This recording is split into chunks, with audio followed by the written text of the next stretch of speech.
yéen a ngi seetaan GM Info TV. ñuy wax ne nag je pense que bi mbir yi amee ci njëlbeen bi defoon nga émission fii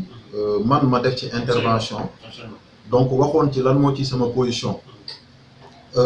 lii nag c'est pas la première fois muy am parce que Diamniadio miin nañ ay démolition on se rappelle de l'épisode Diop Sy ak yeneen yi ko gën a récent sax yoo xam te ne nii amoon na fi mais problème bu foncier Diamniadio dafa profond comme li ma ko doon waxee sànq mais dafa am ñetti mbir yoo xamante ne nii moom moo ci nekk premier élément bi mooy on a un problème au niveau local comme ni ma ko waxee sànq c'est-à-dire que procédure foncière dafa am noo xamante ne noonu la ko loi tënkee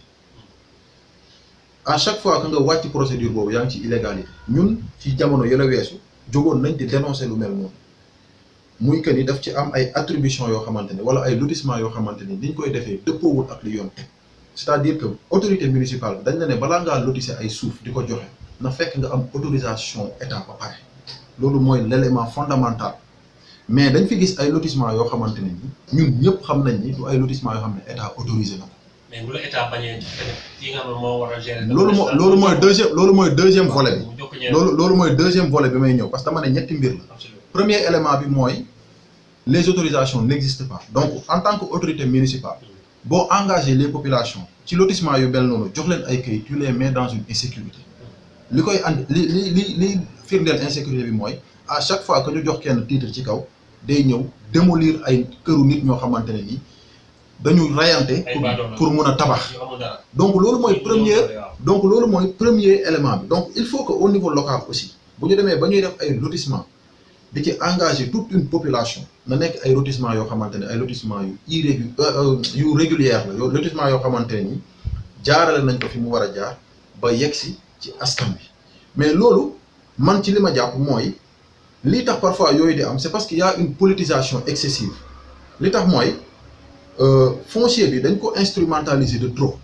c'est-à-dire am këyit Diamniadio fii te këyit ni lii këyitu kër la wala lii ordre de recette la dafa yomb trop Diamniadio léegi. ah bon oui dafa yomb c'est-à-dire ni këyit yi di circuler dafa yomb c'est-à-dire war na gën a mun a jaar yoon war na gën a mun a tegu ci yoon parce que suuf dafa nekk loo xamante ne dafa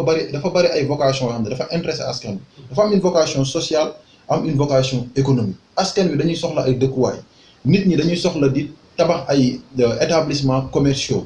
nit ñi dañuy soxla ay espaces verts donc lu mel noonu nag buñ la ko dénkee ne la yow autorité municipale yow yaa koy gérer au niveau local war nga ci am farlu bu toll ni lépp loo ciy def nga dëppale ko ak yoon bi nga xamante ni moom la état teg pour mettre en sécurité ces populations loolu mooy premier volet deuxième volet bi mooy état yàgg na di tooñ Diamniadio ci wàllu foncier ndax munoo bañal ab municipalité ba pare bëgg a jox ab privé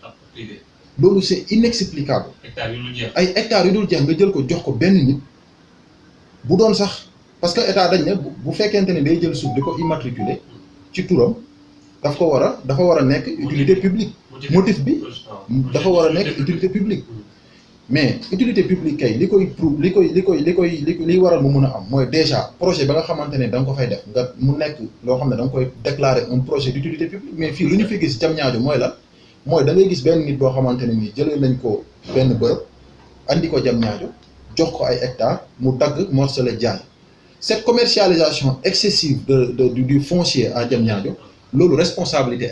état mooy ki nga xamante ne ni moom moo war a xool besoin yi population bi am en matière d'habitat en matière d'infrastructure publique ak yeneen mu dëppale ko ak moom décision yi muy jël ndax état c'est vrai que am na droit joxe suuf ci domaine national mais nag bu demee ba di ko joxe tamit foog mu teg ko ci yoon ba pare prendre en compte askan bi nga xamante ne ñoom ñoo dëkk ci zone yooyu parce que loi bi ba muy wax dafa ne les terres du domaine national sont affectées aux membres de la communauté donc nag képp koo xamante ne nii ressortissant Diamniadio soxla suuf da ngay def da nga ci am droit da nga war a def demande au niveau de la municipalité ñu jaarale ko ci yoon teg commission d'attribution ñu attribuer la ay terres loolu mooy procédure mais à chaque fois dañuy imposer des titres yoo xamante ne ñun xamuñ fu mu jógee président de la république dafa xam loolu ba bi mu ñëwee di campagne en 2019 dafa wax ne bàyyi leen waa Diamniadio ak seen suuf moom moo ko wax ci gémmiñam donc nag ku dem ba def diagnostic boobu après loolu weesu nga continuer di joxe ay titres ci même assiette yooyu noonu dañu jàpp ne la ko doon wax tamit wax la woon rek pour campagne mais du woon loo xamante ne jël nga en compte intérêt askan loolu service compétent yi boo service yi nekk au niveau de l'urbanisme au niveau du cadastre et pour waaw loolu yëpp ñoom dafa mel ni dañu am tamit benn problème si ak waa Diamniadio wala dafa amul nit yu taxaw pour ne arrêté leen carrément. waaw xam nga loolu yëpp dama koy boole ci état parce que urbanisme cadastre ay démembrement état la donc ñoom bu ñu defoon liggéey bi ñu war a def ci wàllu woowu lii di am nii yëpp du am. mais ñun tamit suñu rôle ñun en tant que askan lañ mooy troisième volet bi. parce que 2 volets laa la joxagum. muy la mairie d'abord taxawaay bi mu war a am l'état taxawaay bi mu war a am maintenant ñun nag askan wi moom moo des ñun daf ci am ay failles yoo xam ne moom moo nekk ci ñun. premier élément bi mooy ñu ci bari ci promoteurs yi fii ñëw seeni complice ci biir askan wi la ñuy nekk c'est-à-dire dëgg aussi bu ñu koy wax doo ko ragal foog nga ñeme dëgg bi. li koy firnde mooy tey da ngay gis nit ñi jóg di xeex benn affaire taxaw am engagement am détermination kenn jógee ci biir askan woowu dem dénoncer leen donc yu mel noonu nag buy am je pense que pour nga xeex fi lu sotti day jafe. deuxième élément bi mooy toujours dans le ci côté askan bi mooy dañu gaaw a caricaturer wala dañu gaaw a politiser ay lutte. c'est-à-dire jàpp nañ ne lépp lu nit yëkkati rek politique la tey ñi nekk au niveau de la municipalité wala ñi nga xam ne ñoom ñooy les collaborateurs du maire tey boo jógee naan suuf si liñ ciy def jaarut yoon dañuy jàpp ne da nga contre ci fi ne alors que tu lui rends service ndax tey jii nii Diamniadio ñun ñoo ko bokk tey kenn ci ñun amul intérêt Diamniadio tàkk wala Diamniadio ñu caxat-caxatee suuf si kenn amu ci intérêt parce que fii lañ ñaan yàlla dund fi lu yàgg fii lañ ñaan yàlla aussi yàlla na yéex fii lañ ñaan yàlla aussi yàlla na yéex bu ñu dëddoo ñu suul ñu fi donc ñun fii mooy suñu dëkk fii la ñu juddoo donc mënuñu am intérêt wu Diamniadio yàqu comprendre donc li nga xamante ne moom moo ci nekk mooy askan bi taxawaay bi nga xamante ne ni war nañ ko am mooy un engagement citoyen donc ñun jàpp nañ ne loolu waratul nekk doxalinu jeunesse bi jeunesse bi war a nekk une jeunesse consciente jeunesse boo xamante ne ni